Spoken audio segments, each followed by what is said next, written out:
Alors, oui, il y a beaucoup à dire sur les enfants adoptés. C'est vrai qu'on en voit beaucoup, ce qui ne veut pas dire que c'est toujours compliqué les adoptions, mais évidemment, on voit ceux qui vont moins bien, hein, c'est certain. Mais les doubles soleils, les doubles soleils, vous savez, quand les adoptions sont réussies, c'est vrai que quelquefois, quand ça se passe bien avec la famille adoptante, quelquefois ils doublent les choses, ils mettent deux maisons, ils mettent deux soleils, on voit les choses comme ça en double, mais c'est pas du tout systématique qu'un enfant adopté va mettre deux soleils dans son dessin. De toute façon, il n'y a rien de systématique dans les dessins. Il n'y a pas de, il n'y a pas de clé des dessins, pas plus qu'il y a de clé des songes. Le même dessin ne veut pas du tout dire la même chose. Tout ce qu'on sait, c'est que le dessin, au moment où il est dessiné, dit quelque chose de cet enfant-là à ce moment-là. Alors, les histoires de double, les enfants jumeaux peuvent aussi tout à fait mettre des choses en double. Les enfants qui ont, dans les familles recomposées, qui ont un père et un beau-père, peuvent tout à fait aussi mettre deux soleils dans le dessin. Vous voyez, et ça va dépendre, ce moment-là, de l'histoire de l'enfant.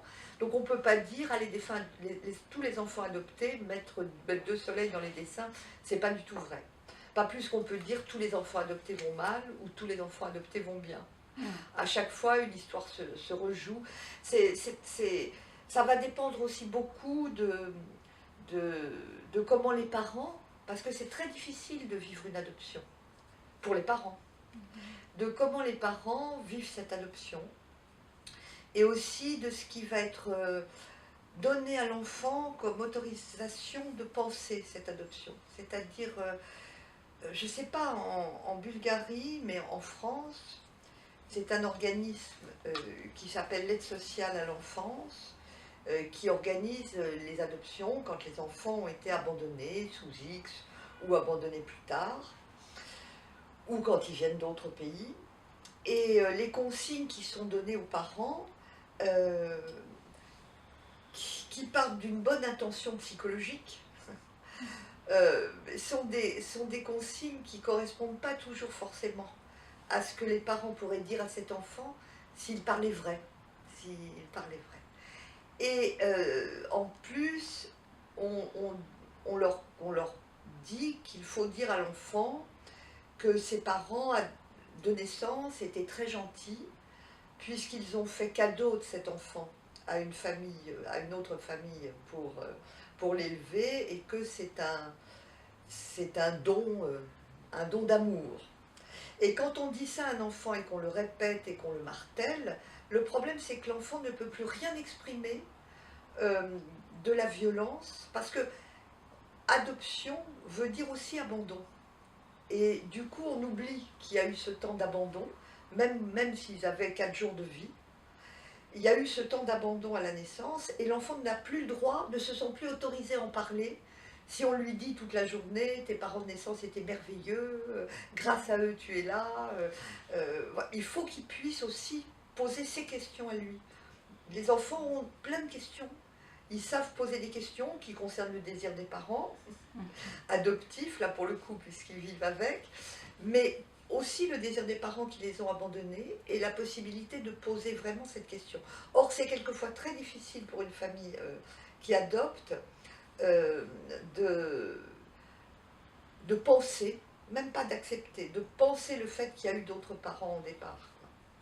Donc voilà, c'est aussi toutes ces questions-là qui se posent avec l'adoption. Et le double soleil, c'est quelquefois aussi, ou les doubles choses dans les dessins, c'est aussi quand l'enfant n'arrive pas à renoncer à l'un pour passer à l'autre, vous voyez. Mais on ne peut pas dire que ce soit quelque chose de systématique.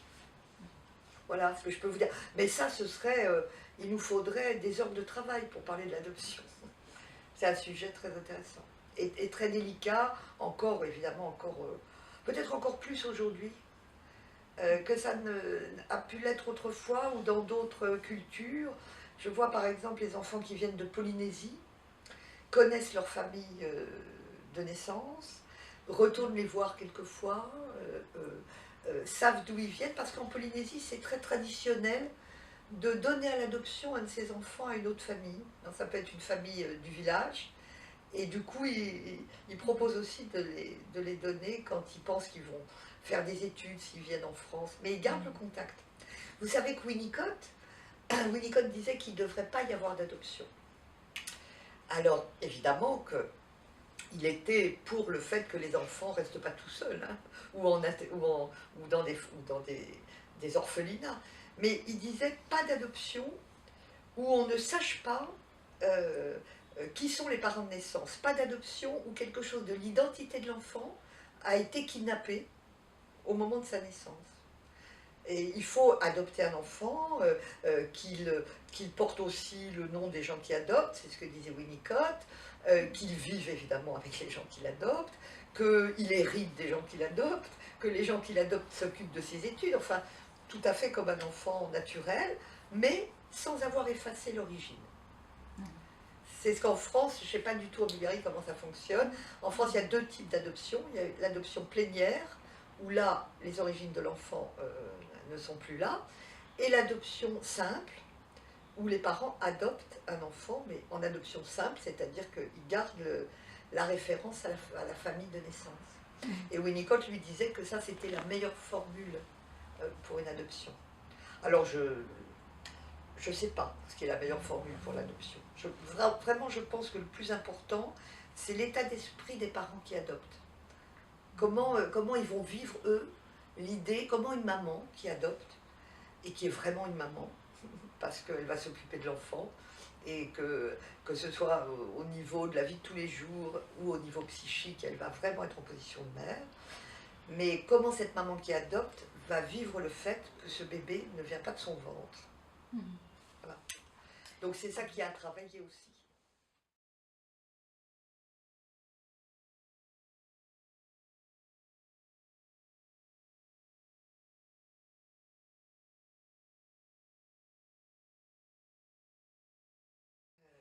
Il y a à peu près, ça a commencé à peu près en Amérique, avec une étude qui s'appelle l'étude Samsara, qui date de 2008. Ça a été la première grande étude sur le devenir psychique et psychiatrique des bébés prématurés. Et puis, beaucoup d'autres études ont été faites. Vous savez qu'il y a eu énormément de progrès faits dans la prématurité, puisqu'on réanime des bébés de plus en plus petits, de plus en plus petits. Moi, quand j'ai commencé à travailler dans le service, on ne descendait pas en dessous d'1,5 kg. Et on réanime aujourd'hui des 400 grammes. Alors, ce qui veut dire aussi, outre la plus grande immaturité, puisque c'est ça, prématuré, c'est qu'ils ne sont pas mûrs, hein, la grande immaturité de ces bébés-là, ce qui veut dire aussi des réanimations extrêmement longues, extrêmement périlleuses, avec des tas de choses, d'incidents. Vous savez, une réanimation, un jour ça va, le lendemain ça ne va pas, avec une souffrance aussi des parents terrible, puisque d'un jour à l'autre, il faut beaucoup de temps pour que les médecins puissent dire à des parents, il va vivre, ne serait-ce qu'il va vivre. Donc ces réanimations sont de plus en plus douloureuses à vivre, pour les bébés, certainement, physiquement et psychiquement, et aussi pour les parents. Et donc, plus on a vu que ça allait durer, que c'était compliqué, que les bébés seraient coupés des familles pendant plus longtemps, plus on a décidé de mettre en place des études. Et il y en a une là qui est sortie en 2016 en France et dans les pays de langue française. C'est une grande étude qui s'appelle Épipage. Alors il y a eu un Épipage 1, il y a de ça une dizaine d'années, qui avait déjà donné des résultats comme quoi il y avait des troubles importants pour les enfants prématurés qui grandissaient. Et puis là maintenant, il y a un Épipage 2 qui est sorti en 2016, qui donne en effet un pourcentage plus élevé d'autisme, de dyslexie, d'hyperactivité, de ce qu'ils appellent les troubles de comportement, enfin les troubles sociaux, disent-ils, et les difficultés arrivées au CP à l'école. Alors, si vous voulez, j'ai apporté des chiffres. Alors, ce sont des chiffres intéressants parce qu'en J'ai pas tous les chiffres d'épipage parce que l'étude est encore, c'est l'étude de 2016, mais ce qu'on voit très nettement marqué dans l'épipage, c'est une régression de l'importance des troubles. Ce qui veut dire qu'on a vraiment essayé, autour de la prise en charge des bébés, autour de ce qu'on appelle les soins de développement et les soins de confort dans les unités néonatales, on a vraiment essayé d'avancer beaucoup. Et si bien qu'il y a toujours une grande différence, c'est-à-dire statistiquement plus de problèmes, plus de risques de problèmes, disons. Il y a aussi des bébés prématurés qui n'ont pas de problème, grands prématurés. Et on a, mais là on a réduit. Alors par exemple, vous donnez une idée en 2006, je vous donne quelques chiffres. Alors, l'autisme. Pour des enfants nés à 26 semaines, 19% des enfants, et dans les 19%, il y a beaucoup plus de garçons que de filles, 19% des enfants étaient autistes en 2008, contre seulement 3,4% pour les enfants du groupe de contrôle, c'est-à-dire les enfants qui n'ont pas été prématurés. Alors, ce serait long aussi ça à vous expliquer, c'est une étude américaine. Donc 3,4% d'autisme dans la population, nous on n'a pas ça en France, enfin on n'a pas dans cette idée-là. Maintenant, tout devient homogène. Et puisque maintenant nous en France, et je pense ici en Bulgarie, on reprend les classifications américaines, donc évidemment on voit. C'est pour ça qu'on dit qu'on a plus d'autistes aussi en France, parce qu'on a changé nos classifications. Mais enfin, en Amérique à l'époque, c'était déjà ces classifications-là. 19%, vous vous rendez compte, c'est absolument énorme. Les TSA, hein, autisme, troubles du spectre autistique, c'est-à-dire troubles envahissants du développement, psychose, c'est très large. Troubles de la conduite. Là aussi c'est américain, 12% pour la cohorte d'études, contre 5,4% pour les enfants pas prématurés.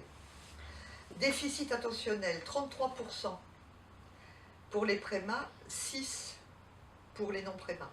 Troubles de la socialisation, 25% contre 5% pour les non-prémas. Régulation émotionnelle, 13% contre 4% pour les non-prémas. Et donc les auteurs là insistent sur le fait qu'il y a vraiment des recherches à mener et qu'il faut essayer de comprendre ce qui peut faire que ces enfants prématurés aillent si mal. Mais je vous dis, à une époque où il n'y avait pas l'idée d'un soin psychique à apporter au bébé, et il n'y avait même pas l'idée d'un travail sur le développement de l'enfant. Donc là, ça c'est épipage. Là, ils ont pris des bébés aussi très petits, hein, en dessous de 26 semaines.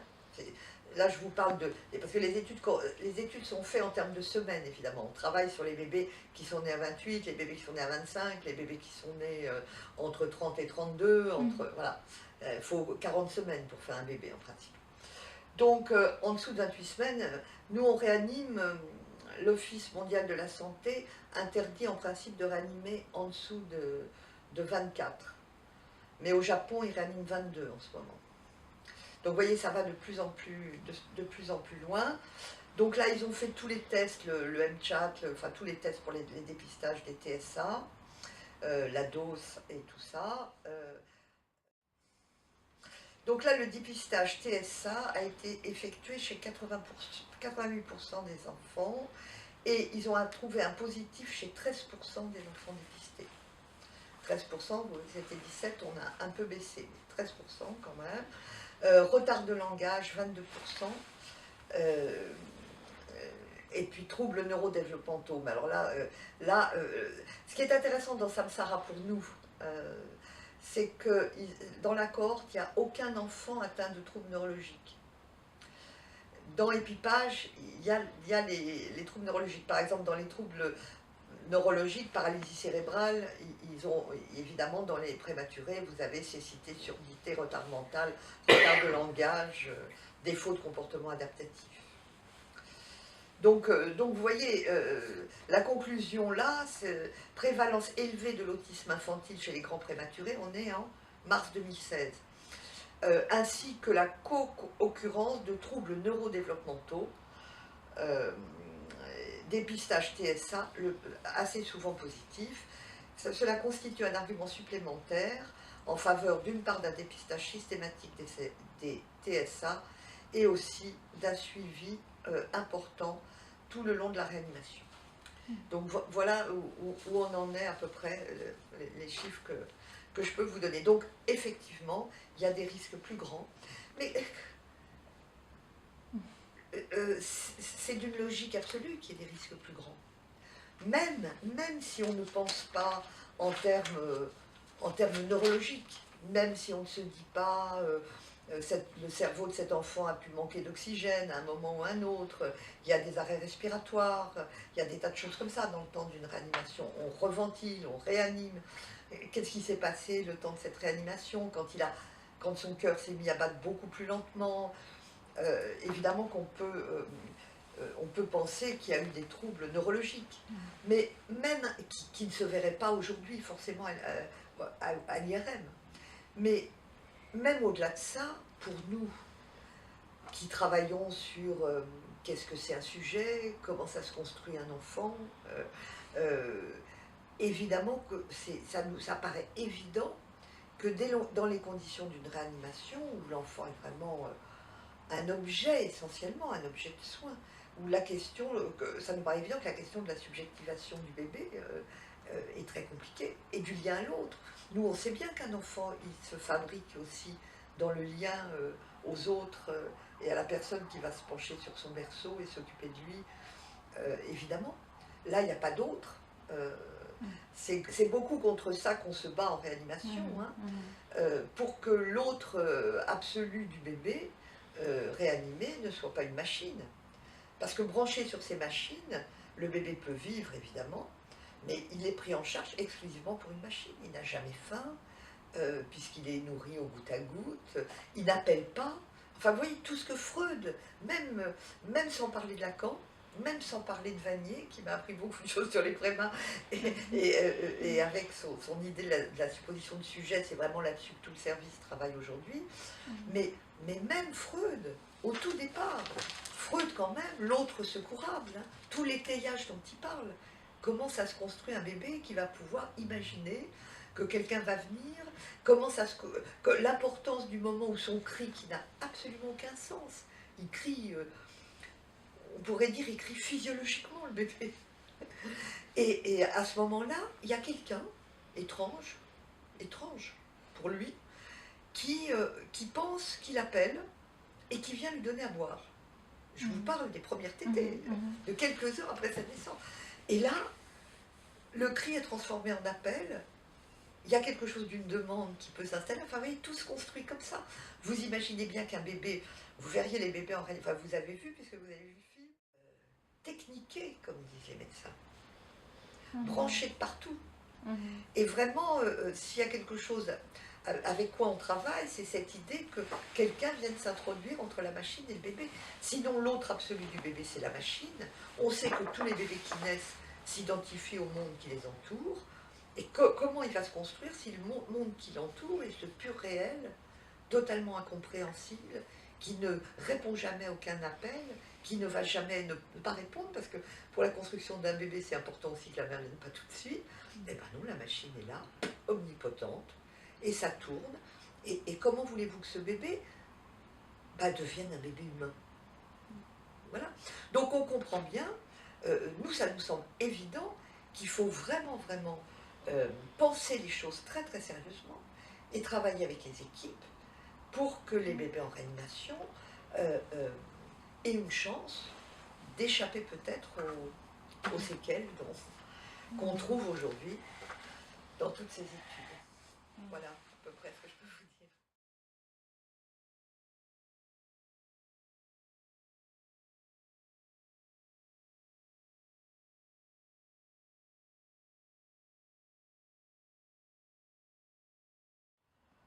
Eh oui, et c'est souvent le cas. Ah oui. Oui.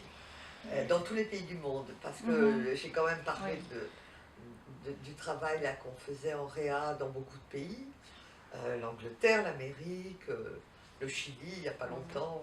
Ah. Et les psys qui travaillent dans ces services disent tous la même chose. Mhm. Tous la même chose. Mhm. C'est-à-dire que, bon, Mhm. très compliqué, on est mis Mhm. à l'écart, très compliqué.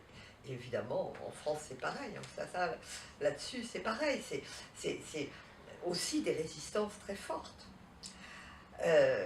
Alors, Freud disait tant qu'ils ne seront pas d'accord, tant qu'ils résisteront, ce sera la preuve que j'avais raison. Mais évidemment, ça résiste, c'est impossible autrement. Mais bon, qu'est-ce que. Le problème, c'est qu'il n'y a pas une méthode. Beaucoup de gens me posent la question, c'est quoi le Ah oui. moyen? Comment on fait? C'est vrai que moi, j'ai vraiment eu des conditions de travail formidables. Alors, ça tient à moi sûrement, comme ça tient à chaque psy qui travaille dans chaque service, mais ça ne tient pas qu'à ça. Il faut une conjoncture favorable, à un moment favorable. C'est très très compliqué. Mhm. Il faut souvent quand même, ça s'appuie beaucoup sur le chef de service. Mhm. Si le chef de service est intéressé par le travail que pourrait faire un psy avec lui, ça change beaucoup la donne, évidemment. Hein. Mhm. Sinon, vous vous retrouvez avec quelques infirmières qui sont intéressées, mais les médecins ne viennent pas, s'en occupent pas. Mhm. C'est très hiérarchisé un service de médecine. Si le médecin-chef s'intéresse à ce que vous faites, les médecins vont se dire ah bon tiens c'est bizarre, faut peut-être qu'on s'y intéresse. Vous voyez. Donc Mhm. tout va dépendre aussi de la personnalité des gens que vous allez rencontrer, mais aussi de votre personnalité. Mhm. Ça c'est certain. Donc on va en parler demain parce que je pense que c'est une question de transfert Mhm. justement. Donc je vais essayer de vous expliquer un peu ça. Euh, et quelquefois, eh bien ça marche, quoi. Un transfert s'installe. Parce que s'il y a un conseil, vous voyez, les psychanalystes ne donnent pas de conseil, mais moi je vais vous donner un conseil. Il faut arrêter, quand on est psy dans un service de médecine, de se prendre au sérieux. Mhm. Voilà, ça c'est un Mhm. conseil général qu'on peut donner à tout le monde. Mhm. Quand je dis se prendre au sérieux, c'est-à-dire arriver dans un service où on pense qu'on détient un savoir que les médecins n'ont pas.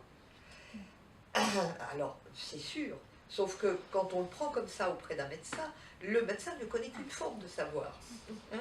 Donc nous, c'est un peu d'autre chose dont il s'agit. Si on commence à rivaliser sur son savoir à lui, c'est voué à la catastrophe, les mécanismes de défense vont flamber, et puis vous savez quoi, il aura bien raison de nous envoyer balader, parce que moi je crois que vouloir imposer comme ça le tout psychanalytique, oui, les bébés, c'est la question du désir, les parents, pourquoi ce bébé est prématuré. Je pense que si on prend les choses comme ça d'emblée dans le service, eh bien, d'une part, c'est voué à l'échec, et d'autre part, et de mon point de vue, c'est jamais que le signe, le tout psychanalytique. Vouloir l'imposer, c'est jamais qu'une résistance de plus à la psychanalyse. Voilà, la psychanalyse, c'est être à l'écoute de ce qui se passe, permettre que de la parole circule, permettre qu'il se passe des choses un peu différemment.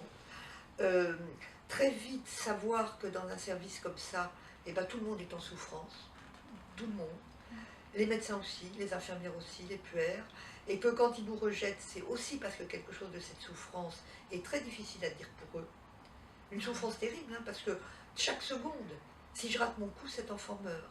Si je me trompe de diagnostic, cet enfant meurt. Si je ne donne pas le médicament au bon moment, si je ne fais pas le bon geste de réa, il meurt. Et ils sont très très angoissés. C'est ce pouvoir-là de vie ou de mort entre les mains, c'est une bombe.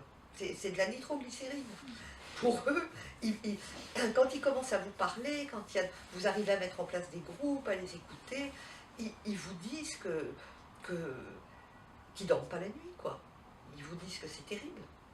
Donc dans un premier temps, si vous arrivez sur le mode oui, parlez-moi de vos problèmes, évidemment qu'ils vous rejettent, c'est pas comme ça qu'il faut faire. Voilà, mais sinon, une recette vraiment, il n'y a pas.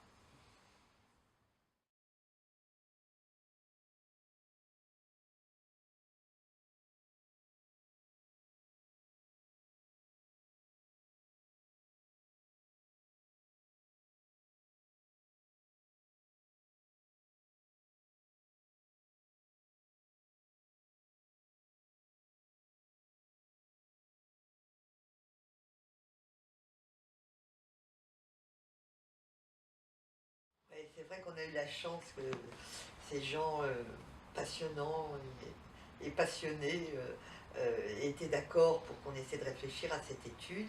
Et on a monté une étude euh, qui n'a pas encore commencé, je vous dis tout de suite, donc je ne peux pas vous en donner les résultats, parce qu'elle n'a pas encore commencé. Je vais vous expliquer pourquoi. C'est pas une, à un moment, Épipage, il avait été question qu'on rejoigne Épipage, l'étude dont je vous parle, qui est la grande étude nationale en France, mais et qu'on rejoigne les études qui ont été faites et qui sont encore menées, puisque maintenant ils veulent voir à 5 ans, à 10 ans, sur le temps de l'évolution des enfants. Donc l'épipage continue, il y aura un épipage 3, un épipage 4. Et ils nous ont demandé de rejoindre l'étude. Mais toutes les études faites à l'heure actuelle sont des études qui sont faites exclusivement sur les données des tests psychologiques. C'est-à-dire, est-ce que au test, au QI, on voit quand il y a eu une prise en charge psychanalytique ou psychologique dans le service, ou qu'il y a des psychologues ont travaillé, les études d'épipage, c'est surtout des psychologues, parce qu'il y a peu d'endroits actuellement en France où on travaille avec des psychanalystes. Et donc, voilà, des études qui sont faisables et qui ne coûtent pas trop cher, combien de fois la psychologue a vu les parents, est-ce qu'un travail a été possible, est-ce que l'enfant, on a fait tel type de... est-ce qu'on a surveillé autour de lui plus le bruit, plus les heures, est-ce qu'on a, on a fait plus d'heures de présence pour les parents, plus souvent la mise dans les bras, enfin vous voyez, des études où on peut mesurer des choses comme ça, c'est là-dessus qu'est Épipage. Après, quand l'enfant a 18 mois, 2 ans, 3 ans, il s'intéresse à quel est devenu son quotient intellectuel, est-ce qu'il a des signes d'autisme. Donc c'est une étude avec des tests, essentiellement. Or l'idée que... Moi, ce que j'avais voulu essayer d'apporter comme étude, c'était une étude... évidemment, il y aurait eu des tests après coup aussi, mais c'est une étude... qui pourrait montrer que la prise en charge très très serrée des bébés, le travail avec l'équipe, la possibilité de mettre en place la supposition de sujet, avec laquelle qui est l'outil avec lequel on travaille dans le service, très tôt, d'emblée, tout de suite, à la naissance, et pour chaque personne qui travaille dans l'équipe, puisse travailler avec cet outil-là, c'était l'idée que mettre ça en place permettait un changement, c'est une idée très, très ambitieuse, permettait un changement un changement génétique. Oui. C'est-à-dire qu'on était parti, on part dans l'étude de l'idée.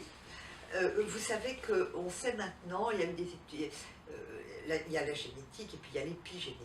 L'épigénétique, c'est une science absolument passionnante qui fascine les généticiens et pour cause, qui montre comment l'environnement d'un sujet peut modifier, parce que la gaine de myéline, la méthylation qu'il y a sur les gènes ne va pas se faire de la même façon en fonction de l'environnement ou pas de l'environnement. Par exemple, tout est parti d'une étude absolument hallucinante avec les souris. Et là, évidemment, ça m'a donné l'idée quand j'ai vu cette idée. Une étude comme ça avec les souris où à la naissance, on enlève la mère. Et on met des tétines, la mère souris au bébé. Et puis on met des tétines, et puis voilà, on les laisse. Il n'y a personne pour les lécher, il n'y a personne, il n'y a pas de maman, dans les poils de qui ils peuvent aller s'enfouir et tout ça. Et là, les généticiens ont vu qu'il y avait un problème de méthylation des gènes dans les cas où il n'y avait pas la mère. Et quand ils réintroduisaient la mère, ça pouvait se reconstruire et repartir. Donc cette étude est absolument époustouflante. Et je me suis dit qu'on allait essayer de voir si ça faisait ça sur les bébés aussi. Mais ça voulait dire des études génétiques sur tous les bébés, aux différentes étapes du temps des réa, le temps des réa où il est seul, le temps du réa où on introduit la mère, qu'est-ce qui se passe quand on introduit la mère plus tôt et quand on fait une mise dans les bras plus tôt. Donc c'est une étude qu'on a toujours l'intention de faire, sur laquelle on travaille maintenant, Le problème, c'est que c'est c'est très nouveau, la possibilité d'étudier la méthylation. Et il fallait envoyer les échantillons. D'abord, il fallait pouvoir faire les examens qui permettaient de repérer ça. Hein. C'est pas dans la salive ou même une prise de sang. Et il fallait pouvoir envoyer les échantillons à l'époque à Toronto, qui était le seul laboratoire. Enfin bon, vous voyez le genre. Donc on a fait notre étude, on a dit combien ça coûtait, et là on nous a dit non. Donc là, on est en train de réfléchir avec Arnold Munich, vous savez, qui est le généticien de Necker, parce qu'il commence lui à Necker à faire cette étude-là. Donc à partir du, enfin à faire cette étude sur la méthylation. Donc à partir du moment où ils vont être en place à Necker pour pouvoir le faire sur un peu une plus large échelle, nous on relancera l'étude qui permettrait de montrer comment la supposition de sujet joue sur l'épigénétique. Vous voyez, c'est une étude ambitieuse, mais je trouve que ça, ce serait vraiment formidable de pouvoir montrer.